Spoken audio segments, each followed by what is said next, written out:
All right, so you all know him, the coach of coaches, okay, from humble beginnings to the top of the game. And he's not just the owner of Loud Rumor, where, of course, the best gyms go to grow, but also the esteemed host and founder of GSDCon. And I had the opportunity, and I had the privilege to be there recently. He has an expertise that's born from real experience. It's not just casting a wide net, trying to grab people. He was there at one point, and then he narrowed it down. But he himself has gems. Okay, this is a man who walks the walk, talks the talk. So it's a pleasure to welcome back my good friend, Mike Arce.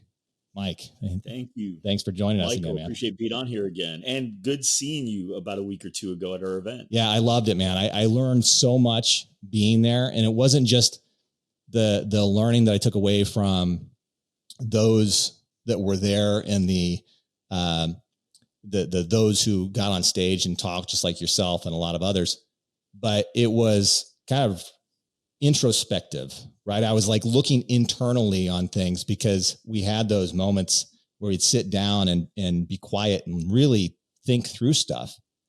So it was super helpful. I really enjoyed it. You know, I worked really hard to make our event different.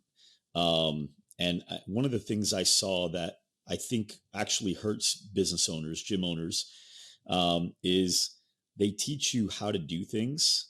They give you the answer, but they don't teach you how to come up with the answer. And sometimes a customer just needs the answer, right? Sometimes that is the best thing to do is, okay, just go do this. Right. This works and this will fix it. But more often than not, they don't need the answer. They need to know how to problem solve themselves. And if we could teach them how to think, they naturally become better business owners, and they could solve thousands of problems, as opposed to like, all right, what do I do when this happens? What do I do when that happens? It's an exhausting way to learn and grow. And so what we really focus on, hey, this is what you're going through. Why do you think you're going through it? Where is this? What would happen if this was the only thing you could do to grow your business? How would you look at it if somebody else was a step into your shoes? And it's interesting when you teach someone how to think, every time I see them at an event, they're smarter, like significantly smarter than the last time I saw them, because they used that way of thinking and they applied it to so many other things and they started understanding it. So I actually, by the time someone's 2-3 years into our program, I'm learning as much from them, if not more, from some of them than they are from us, which is one of the coolest things about what I think we're building at Loud Rumor. Well, I think it's synonymous with, I'm really playing this down a bit to what you guys are doing, but synonymous, as a coach, as a personal trainer, with teaching their clients how to train, how to have the strength variable or the hypertrophy variable, the power variable, how they go through this progression and how they can train their muscles differently or how they might need to eat differently. Every client wants the magic pill, and you're not teaching them anything when you do that.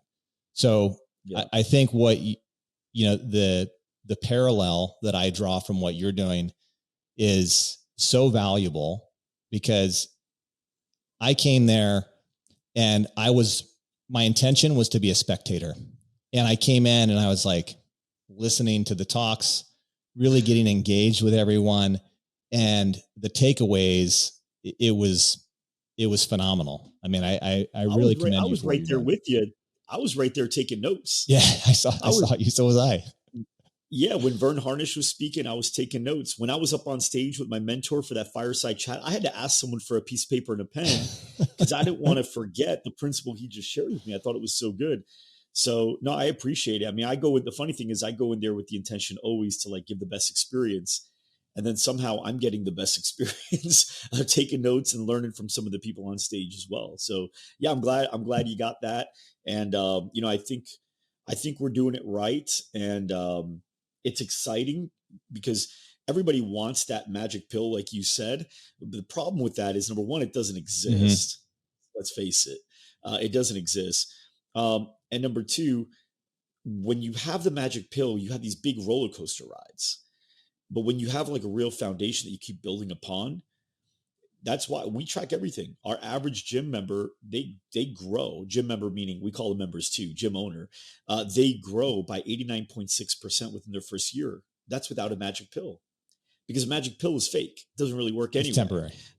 So no. And so we avoid anything that even looks like it, anything that smells like it. We stay away from it because it doesn't follow the key principles of building really good businesses. And that's why we're where the best gyms go to grow. Not only are they there becoming the best, but honestly, a lot of them come in already the best, and they just want to be around people that are like that too.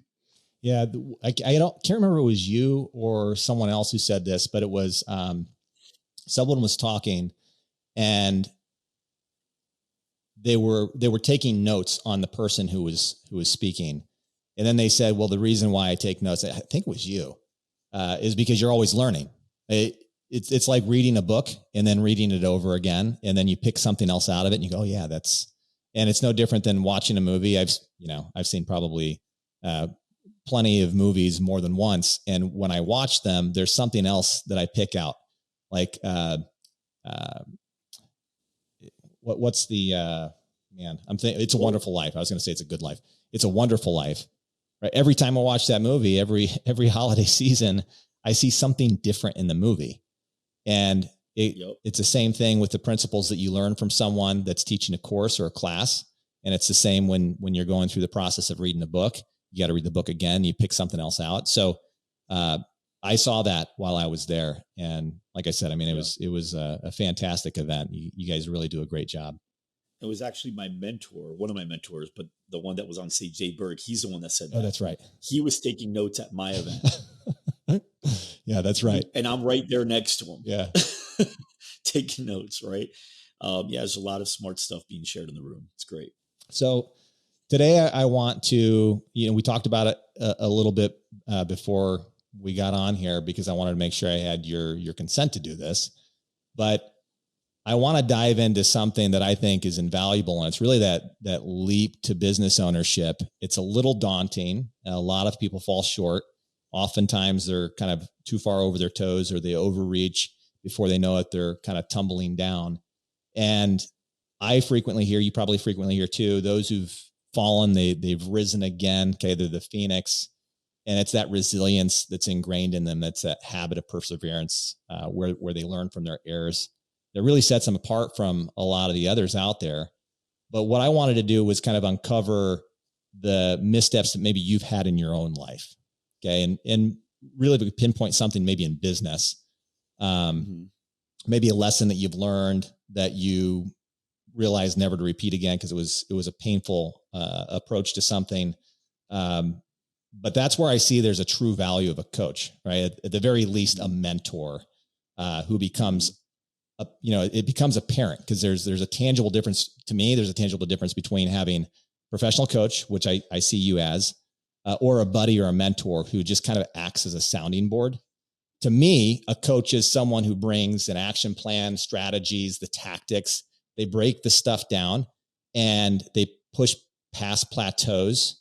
They have like an organized nature about stuff. Like here's a perfect example, right? I've got your GSD con stuff here. Yeah. And you've got repeatable steps and techniques to scale. I think a buddy or a mentor, even though they're good to have, maybe it's not always systematized, right? It's kind of like in their brain. They got to brush off some stuff, might take some digging to unearth it, to get the right solution to your problem. And, if I were to think about it, it's kind of like my dad. He's got a garage full of tools. And if we go get a tool, it's there somewhere, takes time to find it, hope it's not rusty. But with a coach, like a mechanic, tools are clean, orderly, it's ready to go.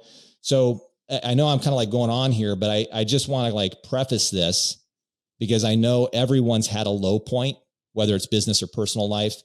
And I just want to know what it was for you. What was the lowest point in your business career? What happened? How did you like get in that position? And then more importantly, how did you get out of it? I haven't had any one that stands out as like the worst. I've had many worses, and they're just different categories. I've had a worse where I found out that I owed, and I had no money. I had $75,000 in payroll tax debt. that my bookkeeper messed up on. That was a low point. I literally threw up. Did you finding out? Did you fire your bookkeeper? Just out of curiosity. Yeah, we had to. I mean, and we had to hire someone to help clean it up. We had no money. Like we were broke. I had $400 or $500 in savings, and I found out we owed 75,000 with a very high interest. And it was around July, and our monthly revenue might have been around 25,000-30,000 a month at the time. And I mean, we were just starting out, and I think my profit was break even. And I made a commitment to getting it done by the end of the year, which gave me 6 months to do what I hadn't been able to do in 3 years. And on December 31st, I literally paid the last cent off of that payroll tax debt. Now, keep in mind, that doesn't mean I came up with 75,000. That means I came up with like 85, 86,000 because of the interest. The interest, penalties. Always pay your payroll taxes. And I always wanted to. I didn't know my bookkeeper wasn't. Right. So, but yeah, that was a very tough time. Another time was leadership, where I lost a third of my staff, maybe a little bit more. I think it might have been more in like 3 weeks. Wow. Just like lost almost everyone. That sucked. Can I ask what businesses were those that like the same one, same company? I mean, same brand. It feels like different businesses. They feel like different eras to the point where they're different companies, but same company. Loud Rumor in its early days had that money issue. We were struggling for a while, wanted to find our way and figure it out. I was very novice to principles, like you were speaking about earlier. And then with people and culture, the thing that I learned on that one was that there's different levels of leadership. So, you know, if you're the captain of a basketball team, there's things that you can do. You can slap other guys on the ass and you can pull them by the jersey. You can, you know, get in their face. You could tell them they're doing a bad job, right? You could tell them to step up because you got the sweat pouring from your face too. When you're the coach, you can't do that to the extreme. You get close, but you can't get as extreme. When you're the general manager, you can't even talk to the players during the game, right? Like you go to the coach, but you really overstep getting to a player and telling him what he needs to be doing out there, right? And if you're the owner, you definitely can't do it. And you have to be careful with what you say to the coach, right? Because you don't really have all that on floor understanding of what's happening, right? There's a lot of stuff that you're not privy to. And so there's different levels of leadership that need to be unlocked. And so you may be good enough to get there, but you're not good enough to get to the next spot unless you now understand, like, okay, these are the new rules of the new level of leadership. And, you know, right now I'm in another new level, and I am not good enough at this moment to get us to where I need to go. But I'm understanding of what's necessary. And so that I told you right before the call, I've got 6 different coaches I work with. Each one's a different specialty, different thing that I have to know, because you have to understand finance at a different level to get to the next level. You have to understand hiring, recruiting people at a different level. You have to understand marketing and sales at a different level. What type of, so what type of coaches do you have? Because I'm curious on that one. Like, most of them are CEO coaches with an emphasis in a particular area. So like one of my coaches, he's a CEO coach. He's grown 2 businesses to over, he publicly sold 2 businesses. One was $1 billion, a little over $1 billion. The other one was a little over 1.5 billion. He was a CEO of both of them, and the CEO, and at one point the COO of the other. So he really focuses with me on how to build the valuation of the business, how to make the business more valuable, right? Which that guy knows how to do it. I've got another guy that grew exponentially fast through marketing. And so he is my CEO coach, but focused on marketing. The reason I say CEO coach focused on marketing as opposed to a marketing coach is if I get a marketing coach, I'm going to learn how to be a marketing guy. I can't be the marketing guy because I've got marketing people on my team. Right. I've got to be the CEO of a team that's got a good marketing strategy and make sure that I'm picking the right people for that. I've got one specifically for money, and he specializes in acquisitions, because I think the next thing for us is we're probably going to start acquiring some other businesses. We've already started the process with a couple other sections of it, but yeah, that's going to be probably another step for us is mergers and acquisitions. Which also increases your valuation. Of course. Yeah, of course. And so those two, I learned from them. I've got another one that's really great at compensation. Getting the comp wrong when you have 5 to 10 employees isn't that big of a deal at all. Getting the comp wrong when you have 15 to 25, still not as big of a deal. Getting the comp wrong when you have 50 to 100 employees, you have several people in one position, many people in one position for some positions. And so you get it wrong once, you get it wrong in a lot of places, and that can trickle. And so getting the comp right is another thing. And he literally is an expert in compensation. That's his thing. And he's incredible at it. So all these different coaches, they're all CEO coaches, but with a specialty in this is how they grew. This is what they were known for among their peers. It's what they know very, very, very well. So you hit on something, and this is actually a perfect segue, because what I wanted to do was give you I want to be I want to step in the shoes of the listeners, right? And most of them are gym owners, and they grapple with similar ideas or similar concepts. So you're familiar, obviously, with Marcus Lemonis and his mantra of the 3 Ps. I actually am. I was just talking to him 2 days ago. Oh, perfect. All right. So he has, the show The Profit. Peter McLean, rings the same kind of bell. It's people, product, and process. Mm-hmm. And the tune hits home for me, because as a gym owner, a lot of these people are go-getters. They want to get out there. They want to grow. And maybe their business is booming. Maybe they're on the upside, but typically the rub is kind of like the people in the space. And it could be people because they don't get along, or those people are, you talked about, coaches and general managers and talking about sports teams. Maybe they're not in the right position. Or maybe they hired their buddy because their buddy seemed like they could fit that role. There's a lot of reason it could be people. Yeah. And so these are the steps. It's, do you have the right people, mm-hmm. meaning culturally, doing the right things, meaning the things that they're focusing on are the biggest needle moving things for the company, right? They matter the most, right? So the right people doing the right things right, meaning they've got the skill, they know how to do it well. Right? So do you have the right people doing the right things right? If you don't have the right people doing the right things right, well, then you have a problem. Now, you could have the right people doing the right things wrong. You could have the right people doing the wrong things right. You could have the wrong people doing the right things right. Right? There's a combination of it.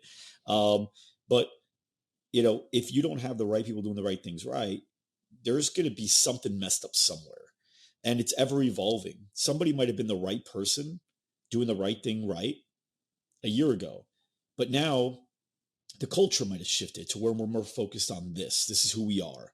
And they're not the right person anymore because they haven't grown with us culturally that way. Also, the right thing might have changed. And so the thing that they were working on that was the most important thing for the company at the time, they were the right person for that. But now that's not the most important thing anymore. Now what our company needs is this, and they're not the right thing for that anymore. And well, like we talked about with leadership, same thing goes with marketing or finance. What was right then might not be right anymore. Now we have a different level of thinking that's required to get that part right. So same thing goes with gyms, right? Like the studio manager that got you from pre-sale to 25K may not be the one that gets you to 60K. And the one that gets you to 60 may not be the one that gets you to 100. And the one that gets you at 100K a month may not be the one that'll help you get 3 studios. And that guy may not help you get 25, right? So yeah, depending on the levels that you're at, we might outgrow people if they don't grow with us. That's super important. And I think to that end, I want to throw something else in here. So some of these locations, a lot of times what they do is they'll hire somebody and they'll either just put them on a flat salary or they'll put them on hourly. And there's no commissionables. There's no bonuses. There's no targets to hit.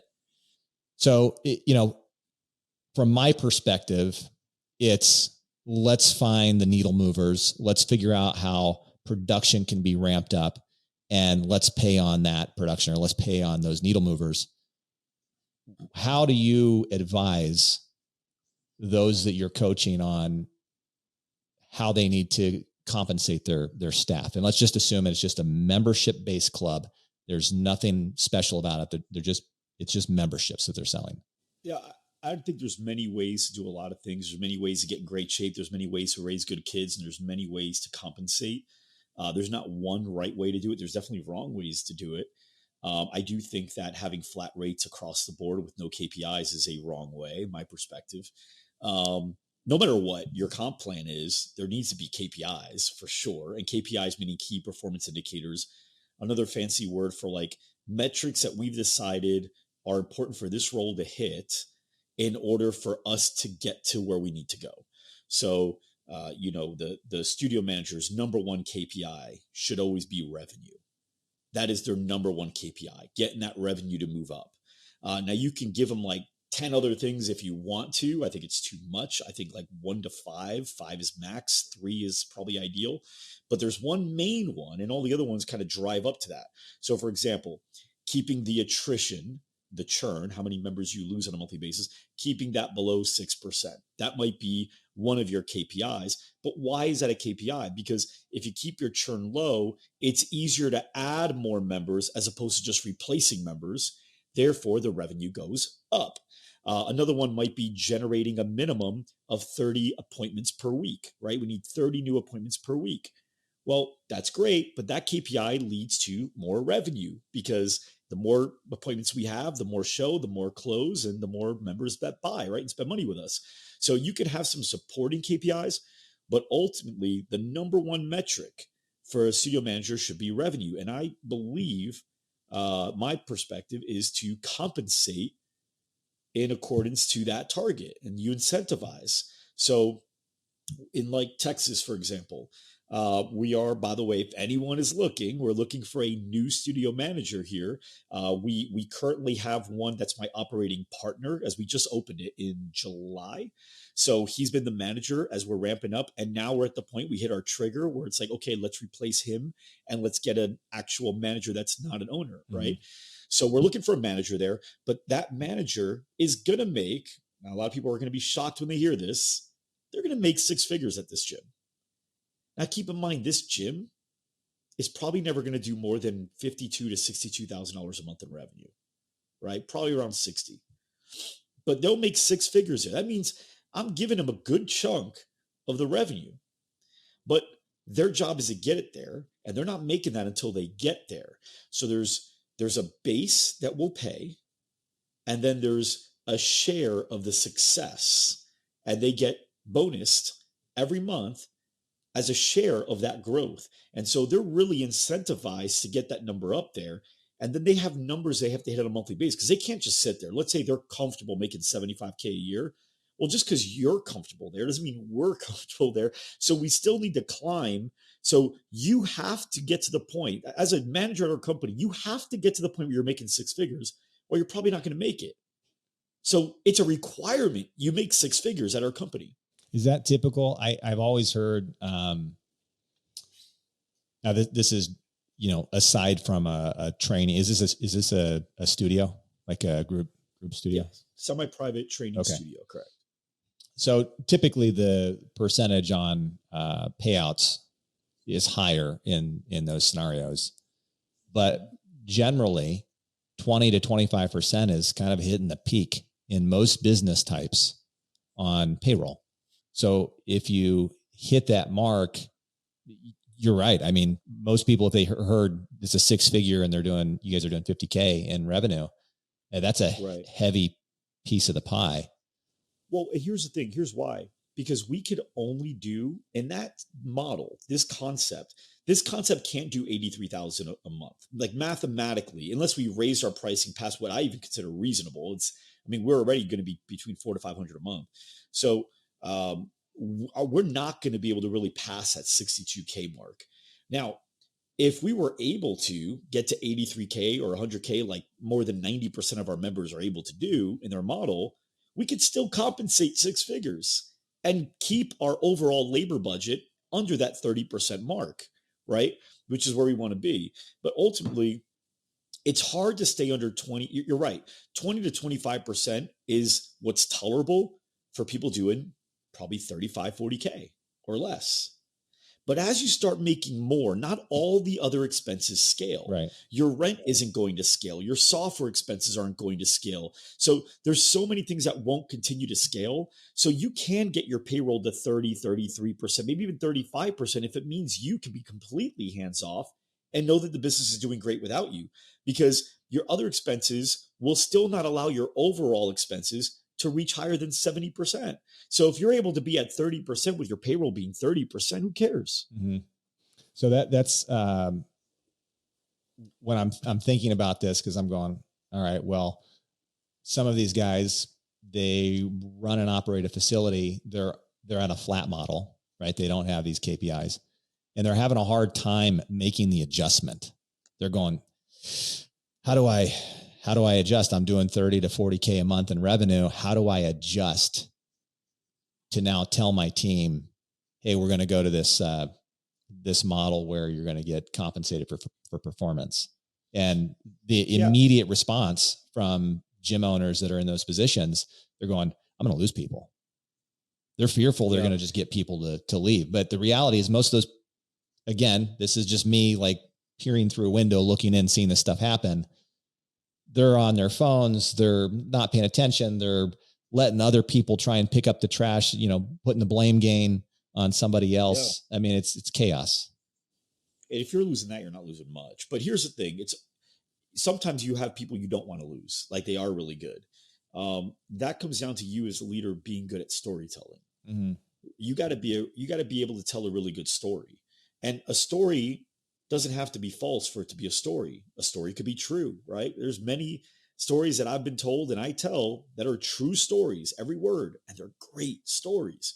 And a story that you have to practice, and I say you, I mean somebody in that position would have to practice, is the ability to demonstrate how this is actually a win for everyone. It's a win for the company. It's a win for the customers. It's a win for them.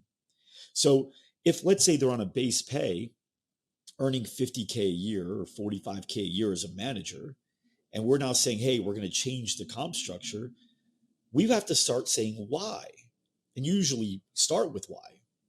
So you say, hey guys, we're really wanting to push and get to a place where we can help more people faster. Guys, we just shared, and you would usually follow storytelling.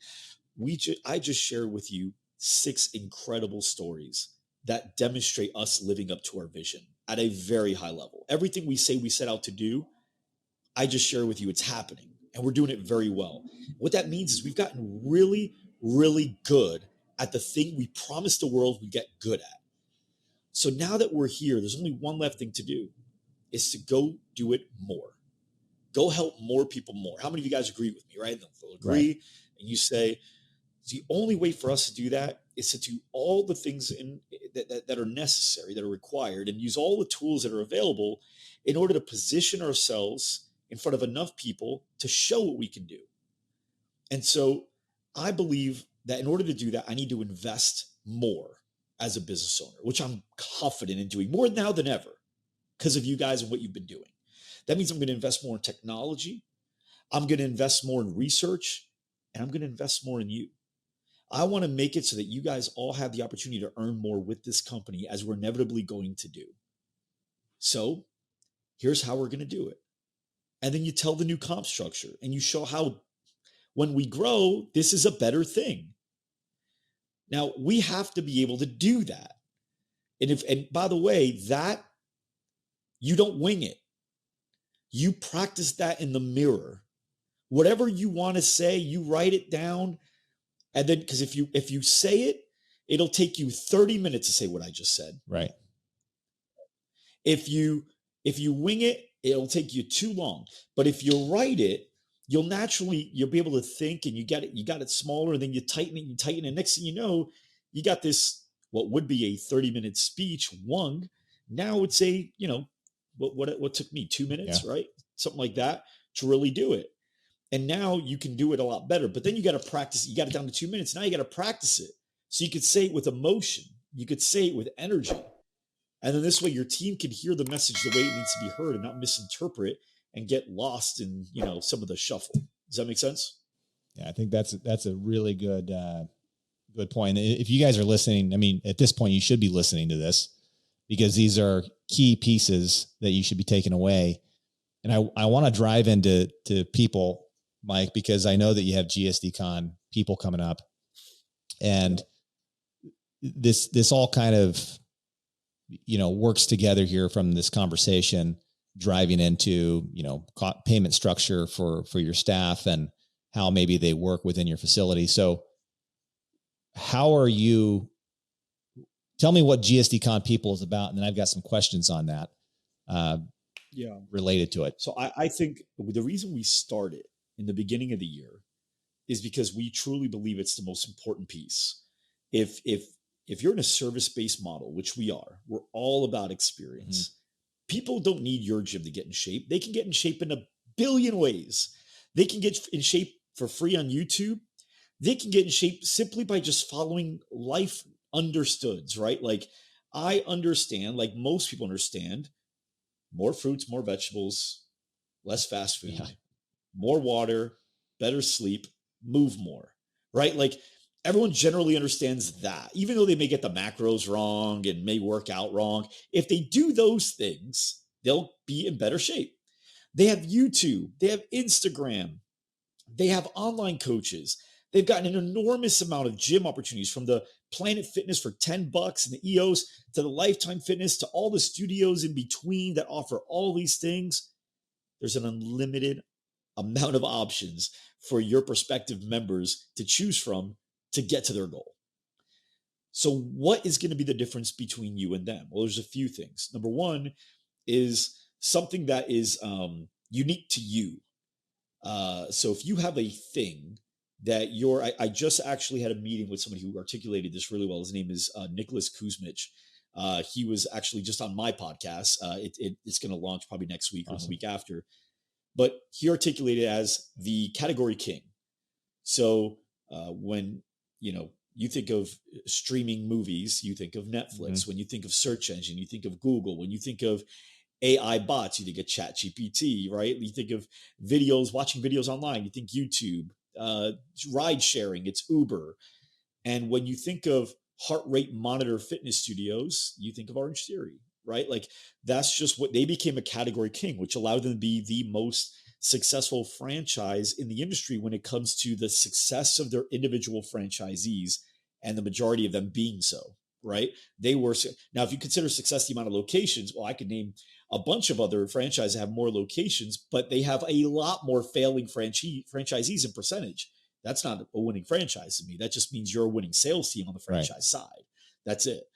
Orange Theory had that. So something unique would give you an edge, an advantage. But aside from that, it's your people. Because your people are creating that experience. You could have good people in heart, but bad people trained, meaning, man, that instructor over there talking to Susie is awesome. Look how much she cares about Susie. Look how much she's high-fiving. She just gave Susie a hug. No wonder Susie's been here for 5 years. However, does that make that instructor a good instructor? Well, to Susie, yes.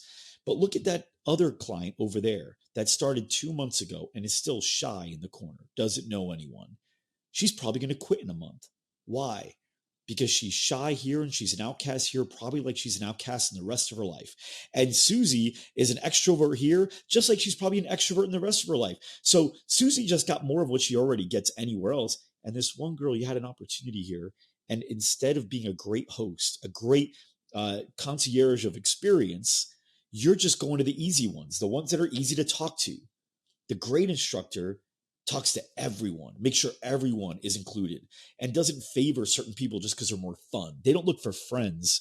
They look for feelings. They look for the people that need to feel something, right? And feel better. So that, along with now the mission. Are they on board with the mission? Are they willing to do the work? Are they willing to adapt to change? Because there's going to be a lot of it. right? So if you don't have people right, I don't care how well you know finance, you're in trouble. I don't care how good you think you are at sales, you're in trouble. You could have great Facebook ads, you're in trouble. You could have a great workout, you're in trouble. People are too big of a part of the fitness industry, right? So that's number one. Now, the next question you ask is, what is GSD people? So we talk about people. Who are the right people? How do you know when they're right? What are the tools you can use to really know, not wonder, not be very strongly assumptive that they are, but you know that they're right. How do you recruit them? Once you recruit them, how do you interview them? How do you onboard them? How do you train them and develop them? How do you continuously move them up with a growth plan? How do you compensate them? How do you motivate and inspire them? So there's a lot of things that need to be done, and it's such a big part of your business that all these things need to be done. And our best gyms, in fact, most of them, even the ones that aren't considered our best, but they're so good, they bring their managers with them. They come with their managers. I saw that when I was there. Yeah, that's right. They brought, and the reason is because they know you've got to invest in your people. So yeah, they buy the plane ticket for them. They buy the hotel room for them. They're paying for the food while they're there. Because there's this really good quote, and it's true. And I don't know if it was a true story that was said or was just something that to help explain a concept. But the CFO says to the CEO, well, what if we invest in our people and then they leave? And the CEO responds, well, what if we don't and they stay? Right? So we're going to have people here anyway. Let's train them. Let's get them developed. And there's actually studies that prove that people that are invested in actually have a longer retention in the business. So it actually ties together. So what would you tell the person who has that staff problem? You said I wouldn't, I'm not losing anything anyway, right? If they're flat rate and they all of a sudden you set KPIs and set performance metrics for them. What would you tell that gym owner that they need to do? Where do they need to start? How can they identify, basically go through a re-interview process with their staff so that way they have the right people on their team? Because otherwise it's chaos and it's a big mess. And I'll tell you why that's a tough question to answer. Because when we work with a new client, we've got to understand who they are. Not everyone comes to us for the same reason, right? Just like with fitness, right? If you're a personal trainer, you have to get somebody in the best shape of their life. Not everyone's coming to you with the same injuries. Not everyone's coming to you with the same food allergies. Not everyone's coming to you with the same foundation. Everyone's coming to you different. So there's a lot of questions to be asked, but what I can tell you is the main principles that they have to have in place. Okay. And these are some of the things we look for. So number one, how are they at storytelling? Because if you can't get your people to follow along to your mission, your vision of where this company's going, it's all about money. It's going to be about money. It's not going to be about anything else. That's number one. You mean number two, people will believe that it's just about money? No, your people will be just about money. Okay. It's about their paycheck. If they get paid more somewhere else, they're out. Right. Yeah. And maybe that too, actually. Yeah. The next thing is your financial literacy. If you don't understand that accounting is the language of business, just like Italian is the language of Italy, well, you're not going to survive in the country very long. You're always going to be like stressed, right? Imagine not knowing Italian and living in Italy. How stressful, how much longer does it take for you to do things, right? It's hard. How many times are you misunderstood? Well, with business, a lot of people, entrepreneurs, they shy away from accounting because it's hard. I'm not a math person. No, I'm an idea guy. Well, hey, idea guy, that's great. Idea guy will get you here, but financial literacy will take you to the next level. And if we don't have financial literacy, we're not going to be able to budget appropriately for labor, for marketing. We're not going to be able to compensate effectively so that we know how to actually pay people. We're not going to be able to distribute those funds accordingly. So we know, okay, now we can unlock, there's a trigger that came in place. We can unlock some other tools, some other venues that we can start running ads in, whether it's M&A, acquiring, anything like that. You need to understand financial literacy. By the time you're like at 20K, you need to be starting it. If you're already doing 20K a month in revenue and you're not studying financial literacy or like being a part of a program like ours where we explain it and you can understand just know these things and we're safe. then it's going to be hard. So we've got to be really good at that. So we got storytelling, and then we got financial literacy. And the next one is systems. So we've got to be good at creating systems. It shouldn't stay up here. If it stays up here and it's your up here, then they got to go to you every time they need something. Even if you could empower them, you probably shouldn't, because they're going to do it wrong, and it's going to cost you time and money because your system's documented up here. Great people don't run a good company. Great systems run a good company, and great people run those great systems. There's got to be great plays. You take, and actually we saw this, the Dream Team, which was like arguably the greatest team of all time, they lost to a college team.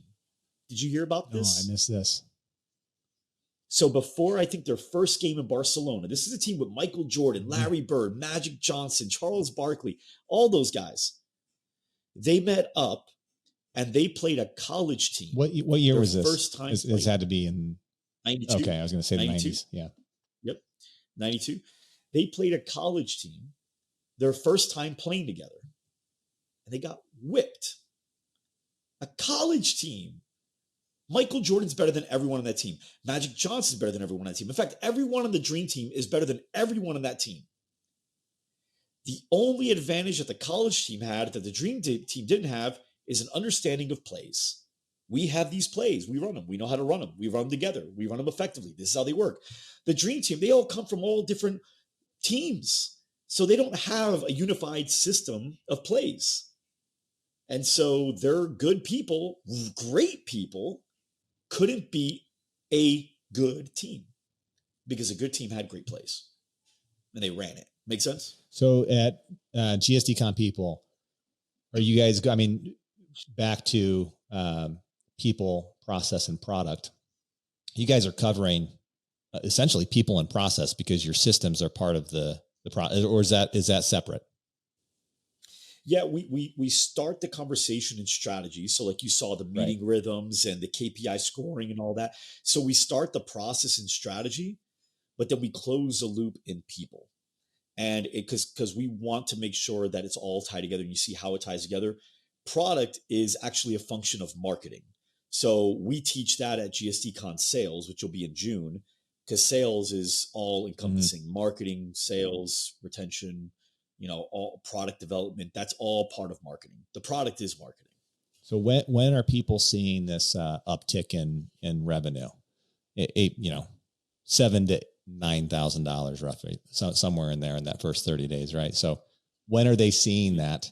Is it like if I'm a gym owner, I came to strategy just earlier this month, I'm there.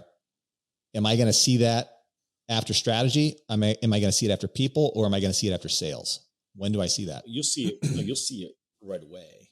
Because here's a cool thing. Most people, the thing that they need to just get done right to see real progress is usually right under their nose, but they're so busy focusing on the same stuff they've been focusing on that they don't see it.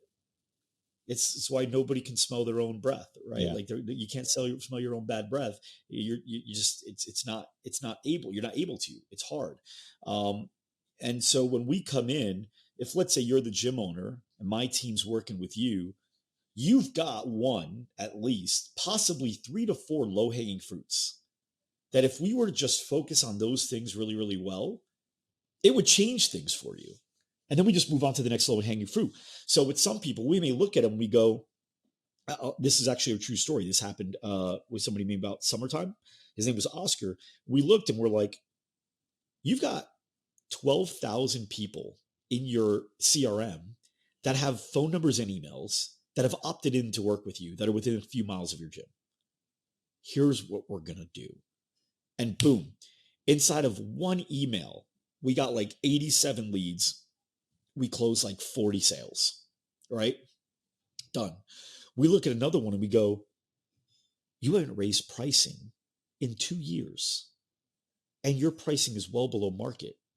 Let's raise pricing by 20% on all your members. Now that freaks them out, right? What if all these people quit? No, then we show them you can mathematically have 30% of your members quit. And this would be a win for you.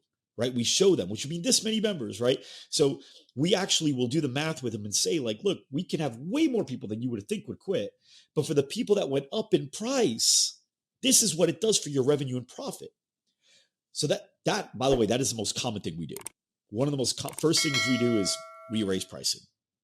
Raising pricing strategy. So 4 categories under marketing: product, price, place, promotion. Price, people don't think it's a function of marketing. It absolutely is. And if you get your pricing strategy right to where everyone wants the best thing and it looks like a no-brainer, you just increase profits overnight. Right. Overnight. So we'll look at that. Another one, we'll look at it and we say, you guys have 0 referral marketing strategy. None. But your best leads that buy the fastest and spend the most and stay the longest, you say come from referrals, yet you're not doing anything for that. So here's 3 things we're going to do right now to get a minimum of 100 referrals over the next 7 days. Right? So there's just... What's one of those things? Someone listening to this, I know they're hanging on the edge of their seat. What's one of them? Oh, I got 3. I'll tell you all 3. Perfect. I'll tell you all 3. I don't care. So one of them, well, now the one we focus on most is depending on their current system and what they've got, right? So not everyone's going to get the first thing first. So let's say you're already getting 20, 25 members a month. For you, it's point of sale referrals. We're going to show you how to get 3 to 5 referrals at the point of every sale. Because if you made 20 sales and you got 3 referrals at the end of each one, you just got 60 more referrals for nothing, for free. Those are better than your digital leads because they're referrals. And out of those, you're going to close at least another 20, which means you now doubled your sales without doubling, even adding a cent to your marketing budget. Mm-hmm. And guess what? Those 20 new people, guess what we're going to do again? We're going to ask them for another 3 to 5. We're going to get another 60 referrals. And that never ends. Now, let's say you're only getting like 5 to 10 sales a month. Well, maybe that's not going to be the biggest needle mover for you. But we look at it and you go, yeah, but you do have 150 members. So we're going to do a big refer and receive campaign. And there's things that we do in the lobby that gets people amped up. And that one will get you about 100 referrals in a week. Really? That one. So what's the difference? Because I've seen guys run referral campaigns and they're awful. I've seen people go, we're going to run a referral campaign. And then they do like, tickets, pick a ticket out of this. And yeah, because it sucks. Yeah. It's like anything. It's like, how many people have you known, you met, how to work out, right? You're in the industry. You know how to work out. I know how to work out. How many people out of shape come to you and be like, dude, I've tried working out. It just doesn't work for me. Yeah. No, it works. Exercising works. Eating right works. You just thought that you could just bench press your way out of this because that's what you did in high school. And you also thought that you could eat enormous amounts of bread as long as it's multi-grain, right? And you think you could eat 4 burgers a day as long as you take the bread off, right? So yeah, I get it. It may not have worked, but it doesn't mean it doesn't work. It means you may not have worked it right. Because I'll show you hundreds and hundreds of gyms and they'll be all in the room with you that'll verify, oh yeah, that shit works. It works.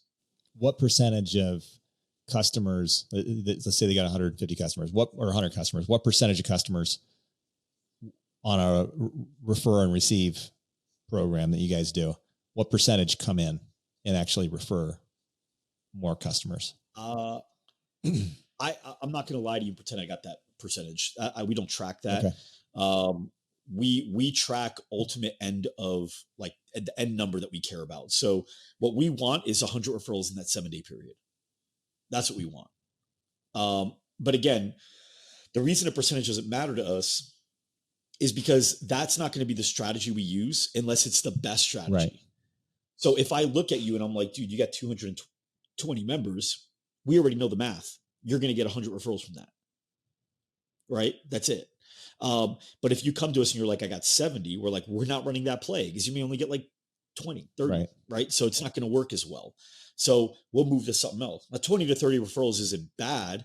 I'm just saying that we're going to look, there's something better than that, right? So there's not any one thing that we'll do with somebody within the first 30 days or 60 days. And then even then 90 days, we're going to do something different with that person. It is dependent on that person. Here's why. So you heard Dave Berg talk about this on stage. The difference between an expert and a master, Mm-hmm. right? A consultant and a coach, right? There's differences. An expert, you see them all over your feed. It's here's what I did to grow my gyms to this. Who gives a shit what you did to grow your gyms? The only way that's going to show the same results for me is if I have all the same opportunities, assets, and challenges that you have. Mm-hmm. All the variables are the same. This is why Michael Jordan, he wasn't a master. He was an expert. Nothing wrong with an expert. He was the best expert that ever lived. He was great. He's the greatest basketball player that ever lived to me, but he wasn't a master. And the reason is because for all the years he owned the Charlotte Bobcats, for all the years that he went into those practices to help people develop, he was never able to help any one player be even as considered great, except for one, Kobe Bryant. Kobe Bryant literally copied all of Michael Jordan's moves, and it worked for him. They're both 6'6" guys with the same wingspan. Mm-hmm. They're both shooting guards. They both had the same mentality. Oh, look at that. I got fireworks here. For anybody listening, there's fireworks happening on the Zoom. But they're identical. They have so many similarities that, yeah, just do what I did and it should work for you. Put the same gas in your car as I have in my car because we have the same car, right? So now the reason Michael Jordan's not a master, but Customato, Mike Tyson's coach, is a master. Greg Popovich, the San Antonio Spurs, is a master. Bill Belichick is a master. It's because they don't say, do what I did. Customato never got to Mike Tyson's level. Not even close. Mm-hmm. Bill Belichick, one of the greatest coaches in NFL history, never even played a game of NFL or college football. He played lacrosse. Greg Popovich never played in the NBA. He barely played college. So these people, they're not great players. They're great coaches. They're masters of understanding what is your need. Mike Tyson, the way that you fight, your weaknesses and your strengths, here's how we avoid your weaknesses affecting your game negatively, and here's how we capitalize on your strengths so you can get the most out of this ring. And same thing with everybody else. So with us, when we look at gyms, I consider Loud Rumor a master at its craft. I don't consider us experts. We're masters. We're very good at dialing in on you, not saying, here's a system, just follow it. It's a blueprint. Just do what successful people do and you'll be successful. No, that's not true. Okay. You have to go, where are you good? And where are you weak? And how do we find a way to strengthen the weaknesses or not let it be a handicap? And how do we double down on your strengths? And when we can do that, who cares what I did? You may grow your business completely different than I did and still be more successful. That's the difference. So that's what we here's. So first of all, I noticed that at GSDCon. I noticed that in your business model, because I've been at other events and I see the way that some of these programs where they coach, they're a coaching program and they charge a fee monthly for this, and you see this kind of blanket program that they give everyone. They say, okay, here's the program. Everybody follow this. And then just keep up, and then let's do some group calls, and then, get into whatever group you think fits best for you. There's no refinement by drilling down into the human being, the skills and tools that they have personally, and then recognizing what they have externally around them and how they can hone in on that. So that way they can grow and they can make their business better. I noticed that in what you're doing with your business with Loud Rumor. But then the question is, how much longer can you continue doing that? Because your business model will grow eventually. Mm-hmm. So either you restrict it and then the price goes up, so you only have X number of people that can get in, which would be a really cool thing. Or you just keep growing the number of people, and you yourself have to continue adding more experts into the business, which is a harder thing to do. So How do you see that vision going for Loud Rumor?